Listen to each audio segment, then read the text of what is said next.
ತಿಂಗಳ ಹಿಂದೆ ಕೂಡ ಈ ರೀತಿ ಚರ್ಚೆ ಆಗಿದ್ದು ಸರ್, ಆದರೆ ಸಿದ್ದರಾಮಯ್ಯ ಅವರು ಬಿಟ್ಟು ಕೊಟ್ಟಿರಲಿಲ್ಲ ಒಂದು ಸ್ಥಾನವನ್ನು. ಯಾವ ಕಾರಣಕ್ಕೆ ಅಂತ? ಇಲ್ಲ, ಆ ಥರ ಏನು ತೀರ್ಮಾನ ಆಗಿರಲಿಲ್ಲ. ಹೈಕಮಾಂಡ್ ಅವಾಗೇನು ಮಧ್ಯಪ್ರವೇಶ ಮಾಡಿರಲಿಲ್ಲ. ಹೈಕಮಾಂಡ್ ಈಗ ಮಧ್ಯಪ್ರವೇಶ ಮಾಡಿದೆ. ಹೈಕಮಾಂಡ್ ಮಾತಿಗೆ ನಾನು ಯಾವತ್ತೂ ಕೂಡ ರಾಹುಲ್ ಗಾಂಧಿ ಅವರಿಗೆ ಮಾತಿಗೆ ನಾನು ಗೌರವ ಕೊಡ್ತೀನಿ ಅಂತಕ್ಕಂಥ ಮಾತನ್ನು ಸಿದ್ದರಾಮಯ್ಯನವರು ಹೇಳಿದ್ದಾರೆ.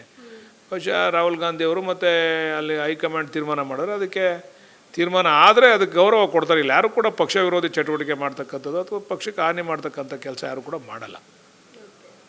ಕೊನೆಯದಾಗಿ ಕೊನೆ ಪ್ರಶ್ನೆ ಏನಂತ ಹೇಳಿದ್ರೆ, ಈಗ 99% ಅನ್ನುವಂಥದ್ದು ನಾವು ಕನ್ಸಿಡರ್ ಮಾಡೋಕ್ಕಾಗೋದಿಲ್ಲ, ಪೂರ್ತಿಯಾಗಿ 100% ಅನ್ನುವಂಥದ್ದು ಬಂದರೆ ಮಾತ್ರ ರಾಜಕೀಯದಲ್ಲಿ ಒಂದು ಗೆಲುವು ಅಂತ ಹೇಳ್ತಿದ್ದೀರಾ.